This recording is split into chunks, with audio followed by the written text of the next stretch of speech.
On today's episode, we're going to have a fun conversation. What I've done is I've assigned tiers to the Chicago Bulls roster. Each player that ended the season, the 2025-26 season on the Chicago Bulls roster, via their likelihood of staying around under the Bryson Graham era.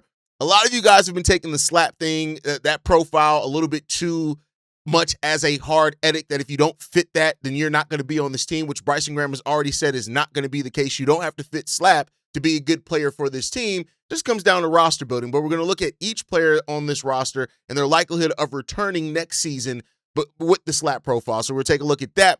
And of course, we're going to hear from a lot of you guys in regards to the passing of Stacey King. It's been a very emotional 24 hours, even less than that for the Chicago Bulls fans. And while we did have our tribute episode yesterday to Stacey King, that was just me. It's time to hear from you guys because Stacey King definitely had an impact on all the Bulls community with his accessibility. So we're going to hear from three of you guys in regards to that. We're going to get to all that and more right after this.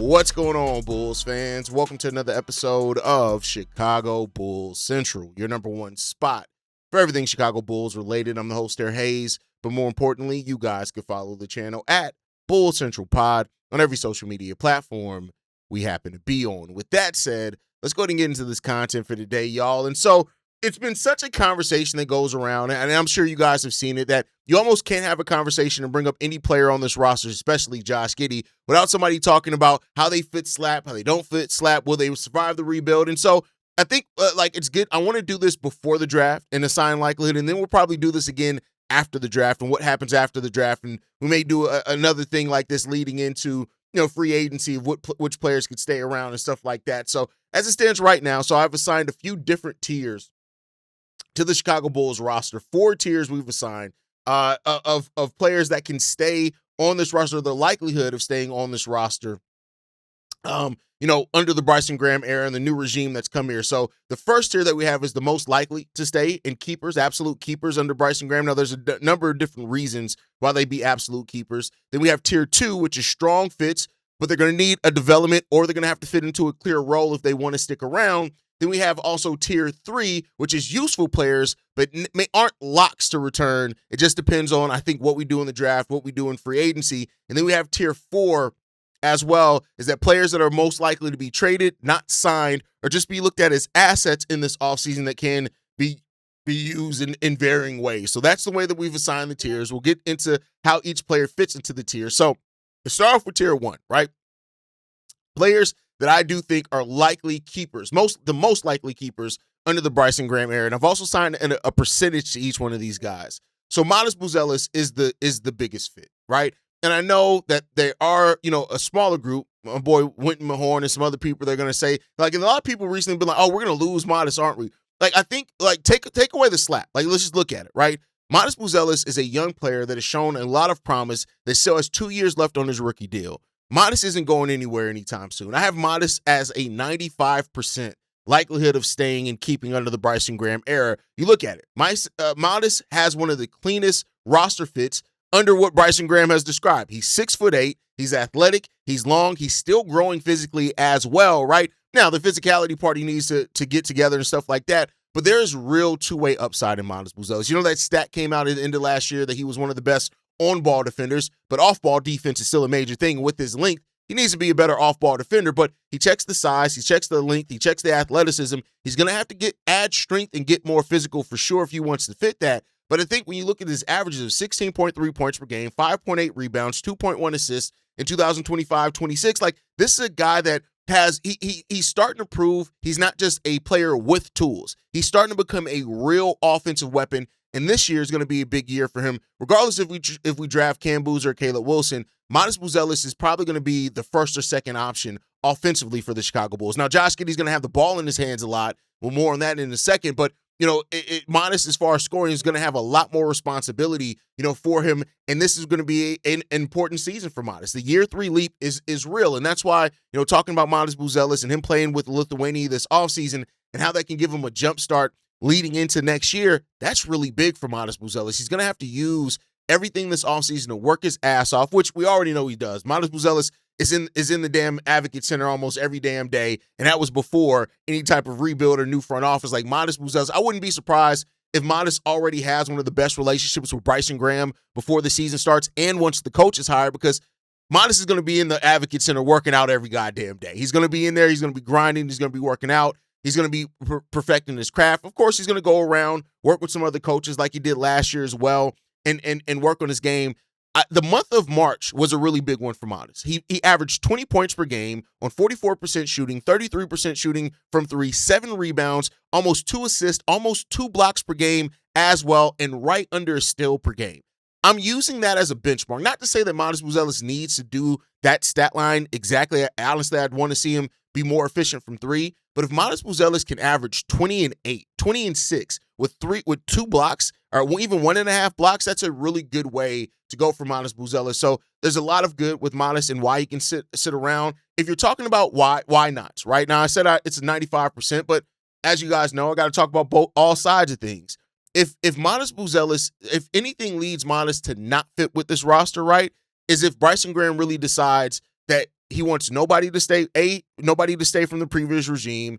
B, and I don't think it's going to happen this year. It happened years down the road. Like if he feels like Modest isn't worth the rookie contract extension, but it's up to Modest to prove that he's the exact type of long, athletic forward that I can see Bryson Graham rebuilding with. What level he's going to be around in that rebuild, it decides how Modest really takes his game to the next step. So Modest isn't just a fit to me. He's the first real test of whether the Bulls can finally develop a modern forward correctly. And I can see Bryson Graham and his staff really taking pride in developing Modest and getting him to that next level.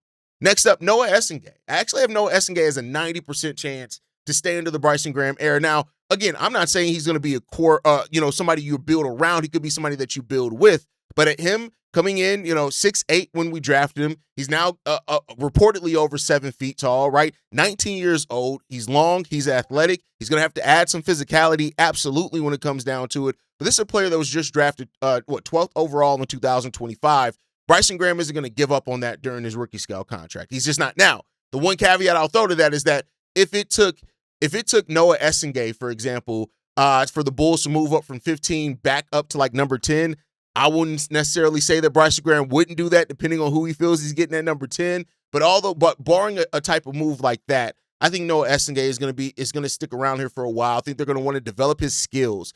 The only reason why Noa Essengue would not stick on this team long term is if his development stalls and he becomes one of those type of players that looks like the archetype but never really plays like the archetype that you want, right? But those type of things, like Noah is somebody who can definitely fit slap long term. The physicality part he has to add, but he has the size, he has the length, he has the athleticism. The physicality part, much like Modest, and he's going to have to add to his game and show that he can play physically. But with the Bulls already putting it with Joakim Noah, stuff like that, I don't think Noa Essengue is going anywhere anytime soon. No shitty. Like Noa Essengue is going to be on this team for a while. They're going to want to develop him. They're going to want to see how he fits into this team. Next up, the one that everybody is going to talk about, and the one that's probably going to get the most comments in here, is I have Josh Giddey at an 80%. And I think that while Josh Giddey's not slapped, right, that's not the thing. But again, as I've said before, as you guys, if you watch the press conference to actually watch it, not to just have it take, the fact of the matter is that Josh Giddey is one of the most productive players on this Bulls team. He averaged 17 points, 9 assists, 8.3 rebounds last season. Now, he is the type of guard that also can, he has positional size, he has rebounding, he controls the tempo. And I do think that he's already looked like a player that's shown he's going to progress, and he has progressed in his role. Not only he is playing just point guard. Now, the reasons why he could not be here long-term for the Chicago Bulls is clear, is that he's not super athletic. He's not a defensive player, right? And like I've said before, the thing that it comes down for Josh Giddey and his long-term fit under Bryson Graham is how good he is overall, right? And if not, and it also the way that Bryson Graham wants to build. If Bryson Graham looks at Josh Giddey as a player, and it's not about the statistical performance, we all know, like I think, the people who are pro Josh Giddey have this thing where like, well, he averaged almost a triple-double. You don't get it's not just about the statistical performance. It's about the way you have to build with Josh Giddey. That is the ultimate question in this, is what does Bryson Graham, how does he feel about building with Josh Giddey? Does he feel like it limits him too much, or does he feel like he can still build the profile of the team that he wants with Josh Giddey being on this team? That is the question when it comes down to it. We know he's a jumbo guard. He can organize the offense, all that type of stuff. And Josh Giddey would be the one to tell you, as the team improves and he has better players to pass the ball to, he doesn't need to average, 18 points per game. Like, Josh Giddey's probably a player that if he can average 15, 10, and 10, or even 14, 10, and 10, like he'll do it 14, 9, and 9. He'll do that gladly, right? He is somebody that is going to gladly create and get that. 98th percentile. The only player that creates more open shots for his teammates other than Josh Giddey is Nikola Jokic. That's it. It's him and it's Jokic. That's it. That is a proven fact. That's an objective truth based off the stats. We just got to see what's going to happen in regards to that, right? Like, again, I'm not saying that he's a lock to stay, but I do think as things pan out right now, if the Bulls draft a point guard that more likely fits Bryson Graham's profile and how he wants to build, maybe that changes. But if right now, I think at 80%, he can fit the rebuild. But I do think you're going to have such a strong defensive roster around him. That's where the question really lies at. So that's tier one. Players that I think are likely to still be around here, at least by the end of this season, and we'll see what happens there. Tier two, strong fits, but their role and their development is going to ultimately decide where they are with this Bulls team. Leonard Miller at 75%, right? I think that he is, the way that he ended last season gives you so much of what he could be. Right now, I'm not saying that Leonard Miller needs to be somebody that the Bulls, like some Bulls fans have had really weird takes, like, oh, Leonard Miller is absolutely part of the core.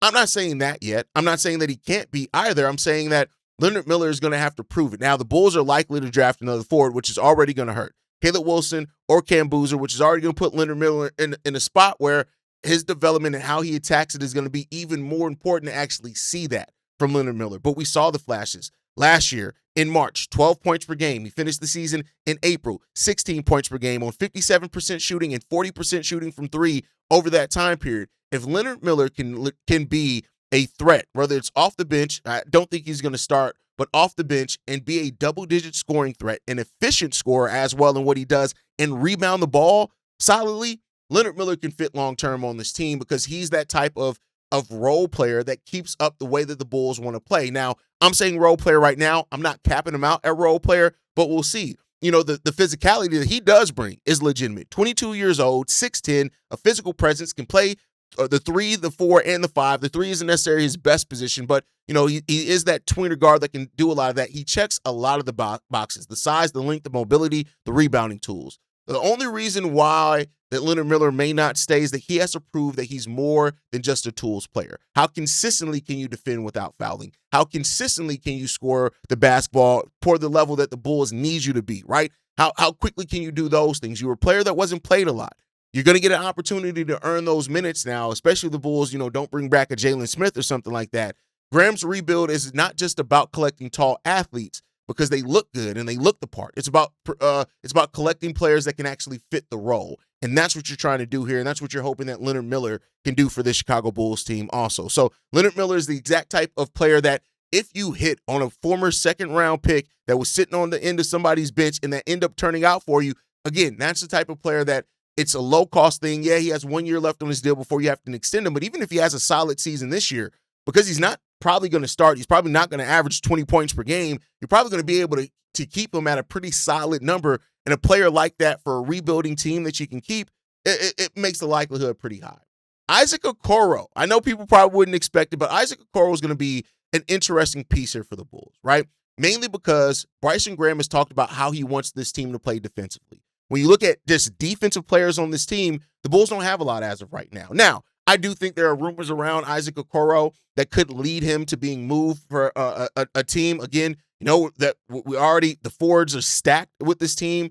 Most people would say Isaac Okoro should be playing guard anyway, and we'll see what the Bulls do with guard in this draft because there could be a role for him to play more guard here. He brings some of the physicality, right, which the Bulls just don't. He is a player that had times where he looked solid defensively, but it wasn't consistent there. The question for Isaac Okoro is the offense. Like, he is just so atrocious offensively. He is not a consistent shooter. He's not a secondary creator. He's not any of that. If the Bulls draft somebody like Cam Carr, who may come to the Bulls, may not, I think the writing's on the wall. I think you trade Isaac Okoro during the draft or right after the draft or during free agency to the highest bidder. Any team that needs a defensive wing like Isaac Okoro that's a contender, you trade him to there. But I do think as things stand right now, I'm putting that at a 60% chance that Isaac Okoro stays on this roster by the start of the 2026-27 season. And I think that if he even makes it by the end, that's probably going to be the end for him. Rob Dillingham is a player that's on here. Does not fit slap at all. I want to be clear. He's not a slap player at all. 6'2", 175 pounds. This guy is, but it goes back to what Bryson Graham has said. Not every player has to perfectly fit slap, right? And I think for Rob Dillingham, it has to come down to how much do you grow as an actual point guard? Because what I was impressed by Rob Dillingham last year was his passing. He doesn't get his shot off consistently enough. Yes, he's fast, but you need more than just speed to be able to get your shot off in regards to it. You need to have shot creation, right? For other people. So, you look at it after the midseason trade, he averaged 9.6 points, 3 rebounds, and 2.8 assists in 21 minutes for the Chicago Bulls after the trade. That's not great numbers, but I do think as somebody that's still on a rookie scale deal that he's probably going to now, keep in mind, just because I say somebody's going to stick on the roster doesn't mean I'm saying they're going to have a huge role. Rob Dillingham is more than likely going to be the end of bench guard, but he has an opportunity to show that he can do more. And that's what it comes down to. He's small. He can be targeted defensively. He's going to need the right backcourt mate for him to really work. But again, I think the thing for Rob Dillingham, if he's going to want to stick around on this team, is going to have to be because he grows as a passer and he understands when to get his shot off based off collapsing the defense with his passing and being a more complimentary player than a go-to scorer. That's where Rob Dillingham's going to go. Patrick Williams, 55% that Patrick Williams sticks around. And the reason why I say, well, if I didn't say for Rob Dillingham, I got him at 60% as well. 55% for Patrick Williams, and it's just the contract. Like, this has nothing to do with what Patrick Williams is as a player. I don't care that technically could he fit some of the slap. I don't care about none of that.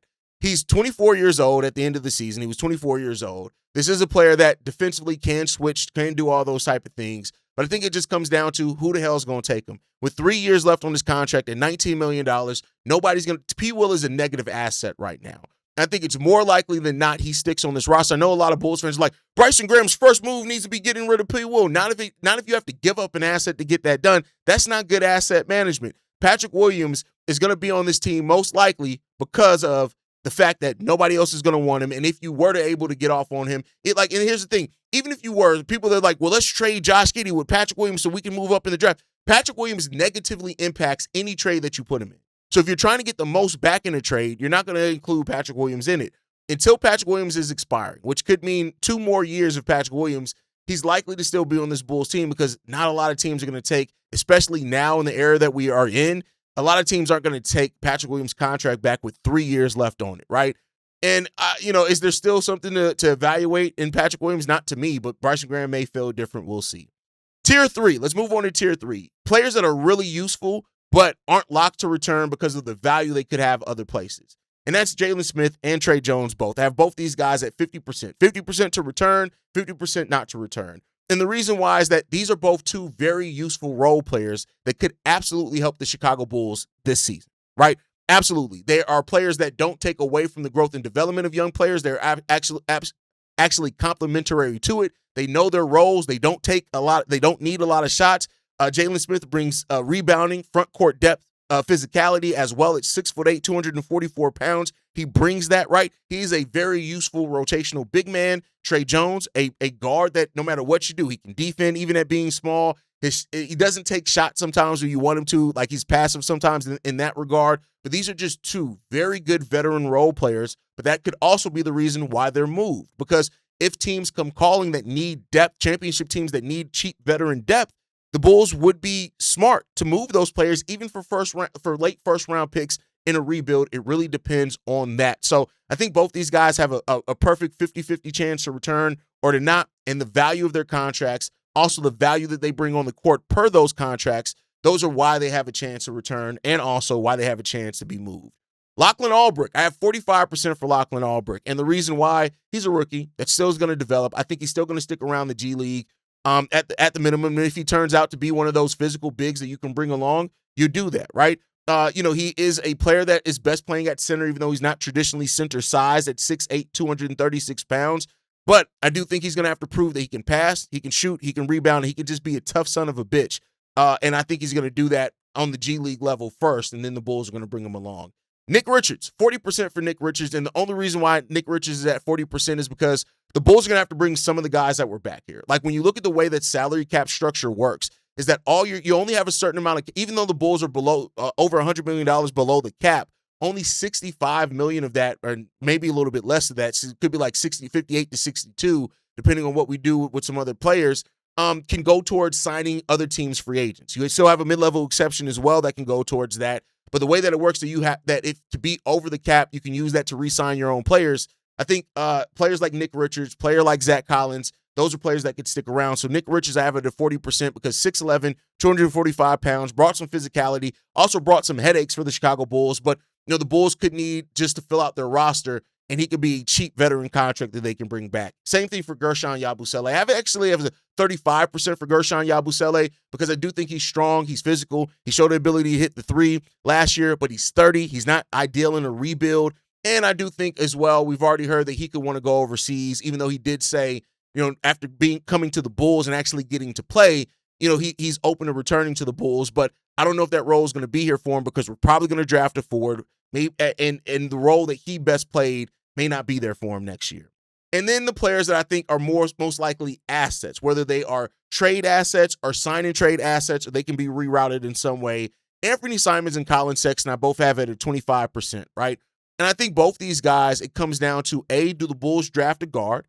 And B, or do they strike out at some other things in free agency? Colin Sexton, I think, could come back because he's a player that can score off the bench. He's a role player that understands how to play. He plays hard. He brought some leadership when the Bulls comes. But again, he's not the most natural fit for a player. He is going to need his shots. And while he made $18 million last year, I don't know how much he's going to be willing to come down off that, if that. He's a solid player, not good, not great, but not terrible either. It really comes down to the role and how the Bulls continue to want to build out this roster, and a lot of that's going to be told in the draft.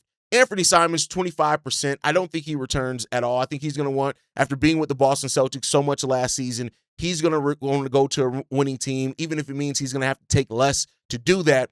But Bryson Graham, again, if we need a shooting guard, they could look to keep him. I just don't know if that's going to be likely. And then Zach Collins, also at 25%. I would actually have him higher than Nick Richards if it wasn't for the consistent injuries for Zach Collins. That's the thing. He brings size, he brings physicality, he brings passing. He's a really great role player. The question becomes about his durability. That is the biggest question for Zach Collins. He just does not play a lot since he's come to Chicago, and that's something that has to weigh heavily into that decision as well, and we'll see if the Bulls figure that out. So I think when you look at the big picture for this, build with players. Manas Buzelis, Noa Essengue, Josh Giddey, Leonard Miller are build with players, I feel, right? Not saying that you are necessarily building around them, right? And that's going to go on how Bryson Graham builds the roster, but those are players that you definitely build with. Then evaluation players, the Tre Jones, the Jalen Smiths, the Isaac Okoros, those are based off, how you evaluate those guys and how they shape into to fill into what the Bulls are trying to do. Then shop players that you can keep at the right price, but you're probably also going to shop in sign-in trades or whatever else. Anthony Simons, you can help him go to a winning team with the sign-in trade. Colin Sexton, same thing. Zach Collins, Nick Richards, those are guys. They're all kind of the same thing as well. Then you have the G League players and Mac McClung and Yuki Kawamura. I think you're going to keep those guys around, but they're G League. They're not going to be on the roster, really. So that's my thought process. You guys can let me know how you feel on everything down below. With that said, I want to hear from you guys. I'm going to do it a little bit differently. You're not going to hear from me until after the end of these 3 voicemails. We got 3 voicemails from Corn, Shay, and Reggie, and they want to share something about Stacey King. We're going to go ahead and play that now.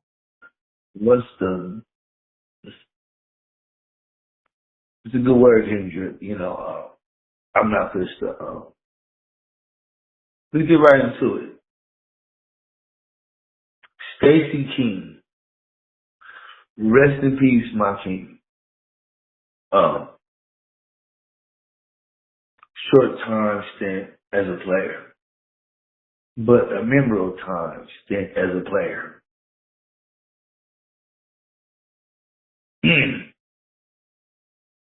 The reason why I'm such a fan of Stacey King is because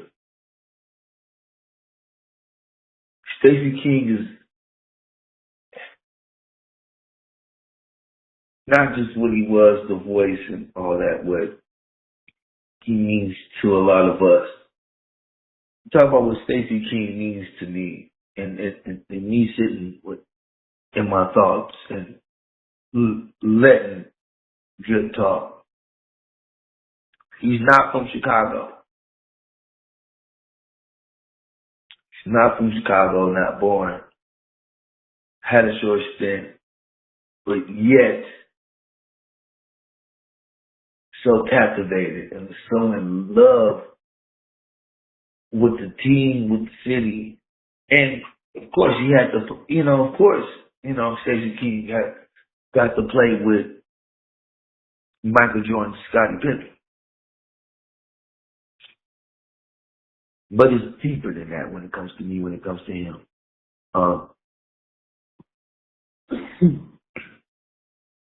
Excuse me. Trying to get too choked up. He loves the city like I love the city.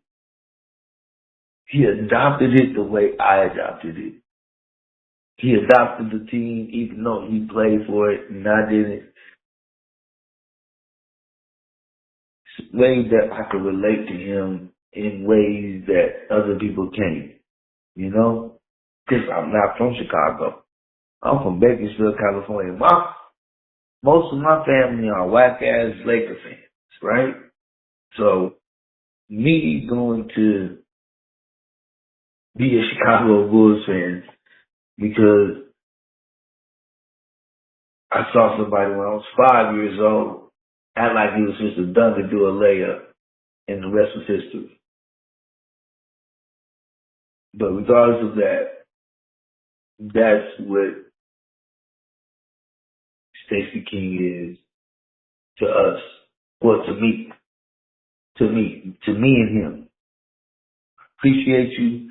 I love you. What's up, hey, this is Shay. I'm pretty sure you heard the news of Stacey King's passing already, man. This hurts more than anything else that's going on in Chicago right now. Look, I don't know about you, or you probably feel the same way I do, man. This Stacey King goes back to when I was a child. Granted, now I ain't seen him play as a kid because I was an infant, but from the time I was a kid, from the time as a grown man now, we talk about who is responsible for making the Chicago Bulls watchable after the Jordan era days, and one voice that I think of is Stacey, man. We talk about who's the heart and soul, who's the heart of Chicago, who's this, who's that. But there can only be one voice, and that was Stacey King, man. Really. And I say even ahead of Derrick Rose, he was the reason why the Chicago Bulls was even watchable, even throughout their baby Bulls era, throughout all the eras, good and bad, ups and the downs, man. It's just, there'll never be another. Rest in peace, Stacey King, man. It's just so heartbreaking. My childhood, he was one of the best parts of it, man. And it's just like, just to know how kind-hearted he was. I remember one time, I said something in his comment section, and man, just him responding, that meant the world to me. And man, I don't know, man. I'm trying not to write down emotion. Anyway, man, tell me what you think. Peace. Hey, this is Reginald. Just calling in after seeing Stacey King that just passed, and I didn't even know. I was just scrolling through and saw that he just passed today, and I'm like, the man bled, Chicago Bulls red. He was, in my opinion, the voice of the team, and I just want to say, all respect, all love, all condolences to his family, to his friends, to his teammates. Just,